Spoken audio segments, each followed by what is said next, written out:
Welcome Tim to our office. He's very professional for video and content. Welcome. Thank you. Nice to meet you. Yeah, nice to meet you too. We've spoken a lot, but it's been first time to meet, so it's good to finally meet each other. Okay, good. Yeah. Okay, so I have some questions to ask Tim. And first one, so you are from Australia, Yeah, that's right. So how do you think Australian market is very good for us, for Chinese markets to do the electronic products such as like PCB products? I think it's definitely a growing market. Looking at the advancement, I mean, Australia is still a very small market when you look at, say, America and Europe and whatnot with the population. Okay. But it's a very growing market when it comes to technology. Like for EV cars currently from China going to Australia, charging units from Australia. So there's a lot more technology going to Australia. So there's definitely going to be need for more PCBs. And I think Australia will slowly move into developing their own market and their own production for technology as well. And also we also have some Australian customers, and they did some good products. And right now we have one good customer. Their product is rockets. So that is very nice. A bit different. Okay, good. And for second questions. And just now we mentioned the LinkedIn, that is very good for our business promotion, And for showcasing the company, So we need to focus on the content and videos on LinkedIn. That is correct? That's correct. I mean, I like, as you know me, I like to get into content creation and more of the story and the background behind companies and products and things like that as well. And video content now is the first source for information for most people. If people had to choose between reading something, photos or video, they're going to choose video first because it's the easiest. People have no time and they're very time efficient, so they want to try and get as much as they can.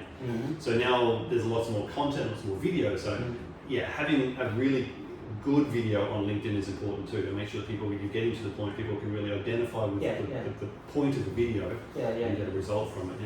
And you're right. And for videos, that is the best best one for the customers, because people just easy to understand and also can just give their more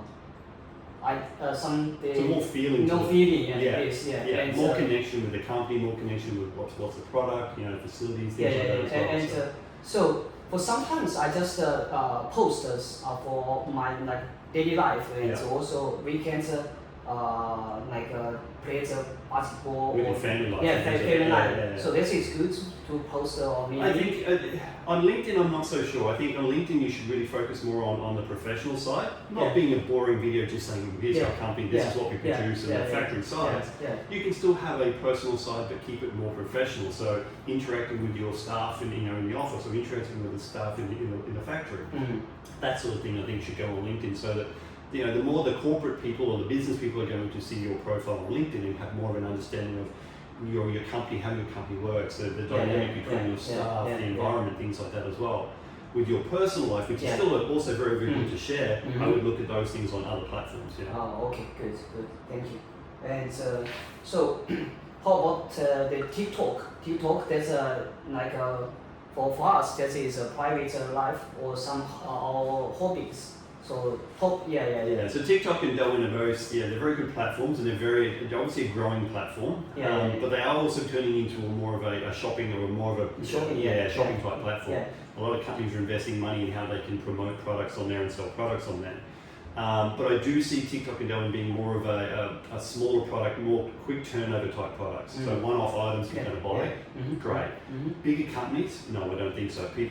When you're talking bigger companies and you're talking potentially millions of dollars of turnover, those need to go more back to LinkedIn or to more professional platforms. But like we said, your personal life and some of the quick more reference to your company, then yes, you can put them on those other platforms, so people can have a little bit more of a connection with you on the other sides, personal life, things like that. And for how about the YouTuber? So if you're looking at this is what I've researched. So you look at the different platforms. So between obviously internationally and China. So Douyin, TikTok are the same. They're very, very quick, very similar to WeChat. It's those ones that people are on every day, so you're getting regular turnover. So those ones, if you want to put stuff that are in front of people a lot, you want a quick turnover, like simple products, if you want to sell something really, really quick, on there. From there you go to more longer form content. So long form content will be more YouTube and Xiaohongshu. So that's more videos that are say 1 to 2 minutes long, where people will go to those when they know a product or they know a service, but they want to understand a bit more about it, or they want to do a bit more research on it, or things like that. Then they go to those platforms. And so for right now, for YouTuber, and they have one shorts that is almost like the TikTok. Doing reels, So reels videos, So reels now are good. Reels are because people's attention spans have become very, very short. People don't want to, and again, it's a good and a bad thing. What's happened is because now so many people understand there's a need for content and there's a need for videos, all these platforms have been flooded with so much content. So people don't have time to watch lots of things. So now what they want is they want to go to a reel so they can quickly, okay, I want to watch that. Then from the reel, the whole idea of the reel is to then feed you into a longer form video to watch that video. So yes, you want to use the reel, but you want to use that to highlight people or hook people to come and watch your longer video. So you want to make sure that you connect them more. Okay, I understand. Well, a lot of people aren't doing that. They're creating a reel because it looks good, but it has no, in talk we call it call to action, or a CTA. There's no call to action, there's no purpose to it. So you want to make sure you tie them together. So if you do a video on YouTube or things like that, make sure if you create a reel, and then it ties back into that longer video to pull people to that. Okay, good. Yeah. I got it here. And so next question. So what contents? I mean, that's for us, for our products. So we need to create some contents is related to our products. So what do you think? Which content that is good or is best? Well, it came back to when we spoke a little bit earlier too. I mean, I know PCBs. I know PCBs and a lot of things. But I still don't know PCBs. I don't understand the process. I don't understand how they work. So there's lots of things that, yes, we know about a product, but we don't really know a product. So some of your contents could be more about introducing, more about the history of the product, more about even down to some of the most simple products that are out there that people don't even realize have PCBs in it. And I'm talking going down to really simple, maybe even like a toaster. They're putting the bread into toast. People don't understand there's probably a PCB in that. Like all of these products that people use on a daily basis has a PCB in it and they don't realize it. But then also you explain to them how does a PCB work? What's the purpose of a PCB? Because I think a lot of people don't even understand that. And I would almost go to say too that you might even have somebody from a company that maybe wants to make a remote control. They know they need a PCB, but they don't know what it does. They just know they need it. So there could be a way to actually introduce how PCBs work so that people can understand, down to things too, like some of the ones you've got here are quite big and quite heavy. They need to be made that way because of what they do. But people say, well, why can't you make this smaller? Why can't this be this big and put it inside that? They don't understand why. So you've got to understand, if they can understand how it works, and they can probably understand designing a product, how big can they make a PCB for that particular product. So there's lots of factors that come into it that people probably don't really understand, that you can create content around. So I need to create some content, just like a design or history or the process, and also some details. Just making it interesting, making it engaging. It doesn't need to be a boring video saying, this PCB is 200 millimeters by 200 millimeters in volts. People don't need to know all that. But you sort of say, this one's quite large, but this one has to go into a product that actually has to do a lot of load and a lot of work, so it's actually quite a heavy duty unit. Try and make it into engaging. So just to create some content that people just interested, and also the content they know that's there. And this is the sort of stuff if you do short and to the point. This can go on WeChat, this can go on TikTok, this can go on those platforms as well. Because it's just short and introducing people to why do I need this product? Why is this product? Why do we have to have a PCB in this? It never used to be. So why now do we have to have a PCB? So you can have a little bit of why. But keep it short and engaging. Thank you. And for one video, just now you mentioned. So in YouTube, it's a long video that is good. For LinkedIn or WeChat. So how about these videos posted on these platforms? LinkedIn can be informative, but it should be almost like a reel. So you don't want to have a 5-minute long video on LinkedIn because most people, professionals, don't have the time as well. But you can do almost like a reel. So you're still got to do it as a story. So you've still got to have a hook or have a reason for the video and show that initially. Then give some snippets, and it could be just short phrases that you've done in a longer video. So if you do, say, a YouTube video and it's 5 minutes long, pick out some of the key things. It might be like questions you've just asked me. Why do you think this? Why do you think this? Why do you think this? Show that on LinkedIn, but don't give them the answers. Show the questions. Do the introduction. So today we're introducing, Tim come to introduce me and to talk to me today. That's what you do again. Then you can say, so what do you think of the Australian market? What do you think of this? What do you think of this? That's it. So show that on LinkedIn. People go, but I want the answers. Well, now I need to know the answers. You need to put the link to the YouTube video and they can go and watch the long video on YouTube. So I just need to edit and put these questions, and don't put the answers. Exactly. And put those on LinkedIn. So you're creating a bit of interest. So the people that want to know the answers will then go and watch the YouTube video and they'll spend the time to understand it. The people that don't will just go and watch the next one. Oh, okay. I just put one link next to you put the YouTube link to get them to go and watch it. Exactly. So that way you've got to realize that people on LinkedIn value their time. They're the corporate people. They're on there for a reason. They want to get on there. They want to find what they need to do, interact with the people, and then get out. They don't have the time to wait. So if you keep it short and sweet, as they say, give them the questions, hook and go. That's interesting. I want to know. Then they'll go and spend the time to then go and watch it over video. Okay. Thank you. Thank you. Okay, good. So that's my questions. So do you have any other questions? So for me, this is my first time visiting your factory. So for me, it's I know most watching your videos. I know most of the size of your factory, things like that as well. But what I want to know is, like I've asked you before, why when people come and choose you, like if I want to help you with the content as well, but if people come and choose you, what brought them to you now? Like your current customers, why do they choose you? Why do they choose to do business with you? So this is for our that's our advantages. And first, we have a long history in this industry, in PCB industry. Around maybe 20 years. And second, we have the high quality and price and good delivery time. And second, for us, for me, it just for communication, that is very important. Very important. And also the third, fourth, that's we just visit the biggest or good customer face by face in their company. So they know us, and so create that relationship. And also if the customer would like to know us more, so we will just welcome to visit us our factory. So I think that is also important. Yeah, it's good.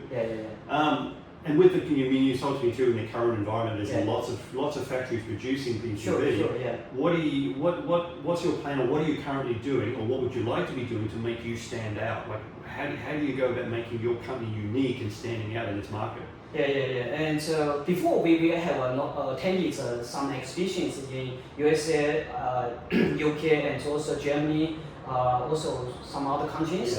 But actually the trade shows, the result was not good. So right now we do some SEO content or videos. And also we make also videos for our companies and put on LinkedIn and also like a YouTuber or some other platforms. That's good. And customers, they just do some research for us, so they don't know us very much better, and then to choose us, because they know that they think there's like PCBMay, that is one of the best choice for them, So you were saying about the expos, you don't go to the expos so much anymore. You did say you're going to go to Germany to one, but do you see now, especially post-COVID with exhibitions and things like that, do you think they're more valuable, or do you think doing content or connecting with customers in other ways, like SEOs, is more important? Which way do you think is a better way to go? Doing expos or looking at other avenues and doing SEO? I think that's right now for us, it's better to do SEO. SEO, that is very good to promote our business. And the customer from all around the world, they just come to us. But exhibition, that is focus on this area of this city like this, and and for us, for maybe in next years, so we need to also focus on the exhibition. But we need to focus on the exhibition. This is like PCB or PCBMay exhibition, not other exhibitions like this. Focus just on the industry. And then you can answer this for me as well. But if you're doing the exhibition, so I went to one in Hong Kong yesterday, the day before, and did that one. But it's when I mentioned that, like it was they did mobile phone products or watches and smart rings. There's hundreds and hundreds and hundreds of the same companies doing the same thing. So many competitors together, So you think of somebody, me personally going to an exhibition like that is, unless you're going there for one particular thing and you've got the time to go to each one of those different vendors, I didn't really see the value in it. I thought if, and most of the time the people going to the exhibition probably aren't going to be the purchasing people, the decision people. They're going to be staff saying, just go to this exhibition, see what you can find and bring me back some brochures and things like that as well. So it's to me it becomes more just an advertising type thing. You're just there to promote who you are. Now what you're doing, which I think is good for you, because you're doing SEOs, people will start to know your brand. And if they say you're going to go to Germany, if German companies know your brand but they can't come to China and they know you're going to the exhibition, that means now, great, now I can actually go and meet them already. They already know you. So I think exhibitions are great if you already have a following and people know you. Exhibitions give you more. Exactly. It means that your time and their time is spent better in those exhibitions because you've got good conversations. But if you're going to an exhibition to go fishing, as they say, just to throw your product in and hope to get somebody, I think this days and age it's not so good. Not good, even bad. And also for exhibition, we need to do some the different things. Like we will just focus on the details. Like we will just provide some coffee machine. People just have a seat. So you come here, and we will just make some ice machine. People just drink water like this. So I think that is very good to make people just living or sitting in here. So this is different. That's quite good too. But I haven't been to one of these exhibitions too. But if you're at an exhibition and there's lots of people selling PCBs, how do you think you can do something a little bit different to make people stop and want to talk to you and want to interact with you? Have you tried things before to try and make people stop, apart from the coffee and whatnot? What else have you tried to, do you focus more on speaking, like, hi, how are you, do you want to have a look, or what other things have you tried? Do you understand? Like, what else have you tried at these exhibitions? So even people just have a seat, we don't have much time to talk with them. Well, no, one of the things is, people these days want to be engaged, they want to make it valuable time. So, but people are also human, they also like to have a bit of interaction. So me personally, this is just me thinking out of the box. But if you go into one of these places and you have maybe some stations where you've got PCBs set up, maybe you can have some plug and play where you can actually put some products on to make the PCB work. So people then understand, well, what is the PCB? How do these different products go on to make this work? Oh, okay. So more interactive, more interactive, and also, so I think that is also good to just make videos. Maybe just have one TV on there and some videos. Think of videos in your. If you go to an exhibition, videos are going to be a secondary thing. It's not what's going to pull people initially. People are very visual and they're looking at what's there. Do I have a reason to stop here? Like, is there anything that's initially hooking me to make me want to stop here and have a chat? So coffee's a good one, especially if you're going to Germany. Germans love their coffee too. So if you're offering a free coffee, you're probably going to get that first 5 to 10 seconds. But then what's going to make them stay? How are you going to have some sort of a hook, as they say, to make people want to stop and listen for more? So you've got to have some way to engage them, whether it's something that's interactive with the PCB, whether it's some sort of devices and something that's showing, these are the products that we've done before that have the PCB in them and how they work. Something. Okay, good idea. I mean, you could even go down to having, if you know some of the products, I know sometimes you don't know the products that the PCBs are in, but if you have some products that you know that your PCBs are in, maybe get one of those products and actually open it. So you can see the product, but on the other side you can see the PCB in the product. Okay. So they can see the interaction. Maybe people just stop by and then to have a find out what's the more understanding of what products actually have PCBs. And if you can be smart, you can probably find some really obscure products and have them there and showing this has a PCB. Did you know that even this has a PCB in it? Like, here's a question for you too. Like, I've been researching a lot now smart rings. because people have their smart watches where it does your heart rate and does your sleeping and everything. Now they're doing rings where they actually have a ring. This can also test the like bloods and blood pressure and everything. Pressure, so smart rings are the new thing. People are looking at smart rings. Okay. And some of the big companies are now looking at smart rings. So when I went to Hong Kong, there was about 5 or 6 companies that do smart rings. But does that have a PCB? Or there's also small PCB there? I don't know. I think so. It's got a chipset, so if it has a chipset, I would assume it would have to have a PCB. Yeah, that's a good product. Yeah. So that's really, really small. So this is what I'm saying. Some people don't even realize that things like that may also have a PCB or chipsets and stuff in those as well. Thank you for your suggestion. Yeah. So you have a look at this? Yeah, I've tested a few of them already. Yeah. There's quite a few companies in Shenzhen now that produce these smart rings. Okay. So the original one was, I think, Aura. Aura had one, but many years ago there was one called Aura, and they've been doing it through the USA, and they do this one. But now the market's become a lot bigger because my industry I'm still into is fitness and wellness. So I look at a lot of the smart technology and how it can. What my biggest thing is I don't want smart technology to control us. Smart technology should be assisting us.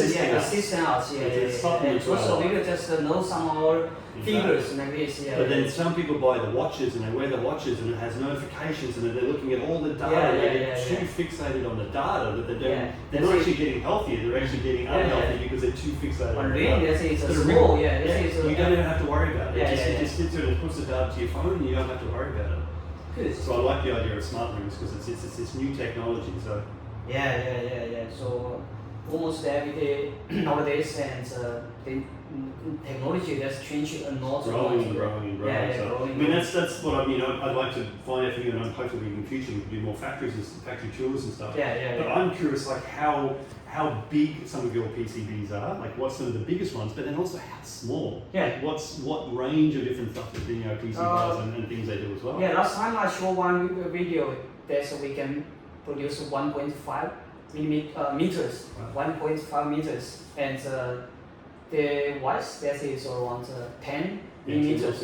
Yeah. And that's obviously very, very big equipment. And for this one, let me show you this one.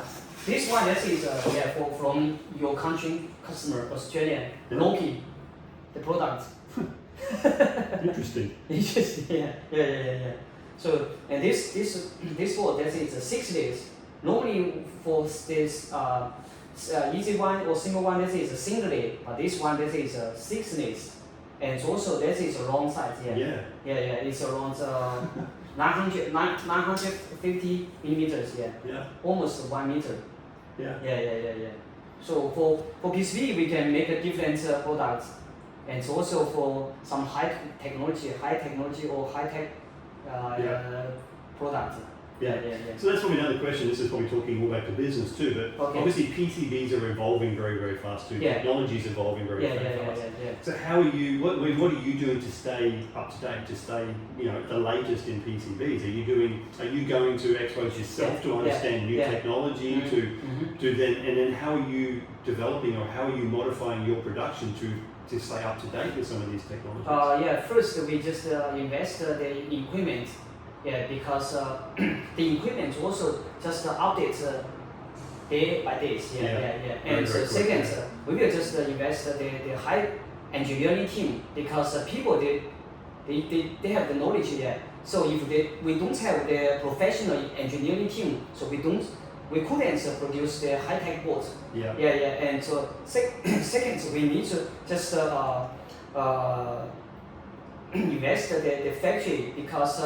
We need to just make a lot of equipment. Maybe today we will have 3 or 5 production lines, but the day after we will need 6 or even 10 production lines. Yeah, it's got to be a tough industry. Trying to keep up to date, and obviously depending on the jobs you get or the clients you get as to how much they need and fitting different clients together. So So that's the factory. Just invest the equipment. Even we have more orders, so we need to invest more equipment. Yeah. Another follow-on question from that too, because obviously looking at people that are potentially coming to maybe making a product for themselves and wanting to understand it, and not really understanding the production process, especially in China when it comes to say producing a remote control, for example. But do you have like other factories and other businesses you work with that also then will go on to assembling the PCBs? Like you produce the blank boards, but then you have also do PCB assembly. Oh, you do assembly as well? Yeah. So for PCB, that is maybe it's easy to do it, but for PCB assembly, that is a little bit more involved. Involves the different product, different sections, because first their PCBs, second the electronic components, second the assembly together, and so for us, we in the future we have this plan that we will just involve the entire products, even the metal and also the plastic products, because there's it's easy to just get the customer connected with each other and to promote the business. So they know they want to come and make this, and they can come to you. You can have a design team. You can give them different concepts. You can get all the source, all the components. You can assemble the components. You can package it. I think that's where a lot of businesses now probably want to get to. Unless you're a multi-million-dollar company where you have different supply chains and you know your supply chains, it's okay. But smaller companies just want to say, well, I don't want to have to deal with multiple companies. I want to deal with one. That's a good plan. Very good plan. Yeah, you're right. And so that's involved the different industries. I mean, you've probably heard too. Also in Shenzhen, there's quite a few now, but they call them like Kickstarters or what do they call them? There's another one in Bay that does it as well. Okay. But they're more entrepreneurs or innovators. So you might get young people from university and they have an idea or a product they want to design and build. So they'll come to Shenzhen and base themselves here, and they'll go through the design process. They want to look at producing. So I see, especially growing forward, that a lot of companies have been bigger companies like Huawei, Xiaomi, Apple, are big companies that produce stuff. But I think in the future it's going to come back to smaller companies that want to have a particular product themselves, but then they want to know that how do they produce it, how do they go through the design, how do they go through production, how do they package it, how do they market it. So I think with what you're doing, going down that path, it's going to be very, very good for some of these smaller companies because they can go with one person and produce and manufacture it. So it's good. And in Shenzhen, that is a young city. Almost everywhere you see that's young people, and also I like this city because everywhere that is young, and it's a very energetic. People can just focus on walking, any other things. Which is good and bad. Like I said, me coming from a health and wellness aspect, I don't like it because people work from crazy hours to really late at night. But you're right though. People here are very, very focused. They're passionate about what they do and they want to get to that finish line. So. Okay, good. Okay. Nice. But it's good. I mean, it's good. I mean, it's a great company. It's good to see that, I think some of the key points is you've been established here for quite a while. As you said, communication is a huge aspect. People know that they can come and talk to your company, get answers quickly, understood one, but they get their answers sorted out, and also the decision maker as well. Knowing that they can come to you, speak with you, and know that they can walk away with the result. And so we also suggest our customer just to have almost every time or every month we will have a video meeting because we see each other, we face each other, and we talk each other, and so they know each other. And not only like emails or phones, because video that is the best. More connection, more interaction with you, and knowing who you are. It's definitely the way to go. And as I said, I want to come back more too. I mean, I do lots of documentary style and creative as well. Come back and do some more videos with you as well. Very happy to meet the team. We have just communicate just on lots of different platforms. WeChat, LinkedIn, a few of those different ones. So But no, it's good. It's good to meet people like you in Shenzhen.